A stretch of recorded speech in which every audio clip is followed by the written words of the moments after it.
My name is Hudson Thames. I'm a recording artist from Los Angeles, California, and I am currently working on my first full-length album. It's almost done.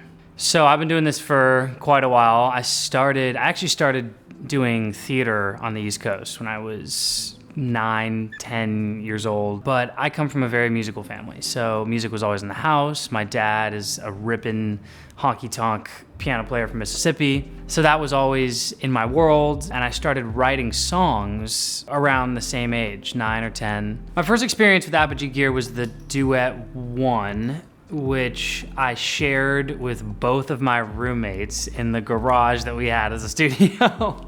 But that thing was a workhorse. We made so much music on it. I did some vocals for my first EP with Universal on that thing. I took it out on the road, but such a reliable piece of gear. And now I've stuck with the Duet. I love it because I can tour with it, and now I have the Duet 3, which is the best one yet. Love it. The biggest difference between Duet 2 and 3, I feel like I'm really, really hyper aware of latency. I hate latency.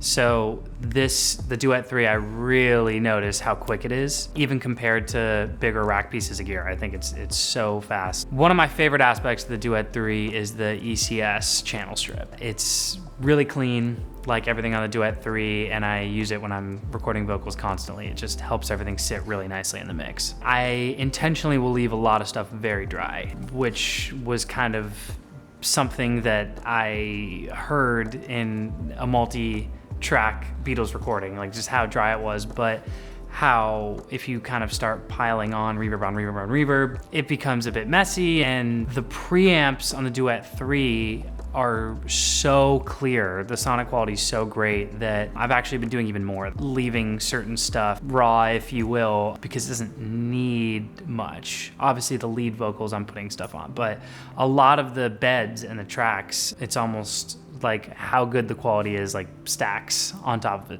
itself as opposed to like getting in the way. So another one of my favorite things about the Duet 3 is I am a minimalist control freak, and my favorite color is black. So that checks both of those boxes. It looks really cool and clean on my desk, and then this one has the dock, and it just sits really nicely. It's like a really clean workflow. I've always loved like the one knob thing, just is really just easy for me to cruise things through. It's really important to me to be able to lay stuff down really quick. There's been times where it's been in the middle of the night and I'm like, I really don't want to do this, but I know I'm gonna forget. And the Duet is really fast. The Duet 3 is really fast and allows me to do that really quickly, which is awesome. So when I'm tracking vocals, there's kind of two ways I'll go about it. The lead vocal will typically have a lot more runs and intricacies and is obviously more featured. And so I'll usually record that dry. I'll try and get it the best dry, meaning there's EQ and compression, but it's not sauced up like it is in the end mix. And it's honestly, it's just harder for me to do more tricky vocal stuff when there's a bunch of stuff on it. That's somewhere where the Duet 3 really is incredibly helpful with the low latency. And then the BGVs are kind of more of a vibe and a bed, and a lot of times my performance will be influenced by what plugins I'm putting on it. I've had no problems with latency, and I've tracked so much stuff loaded up with plugins. It's been great.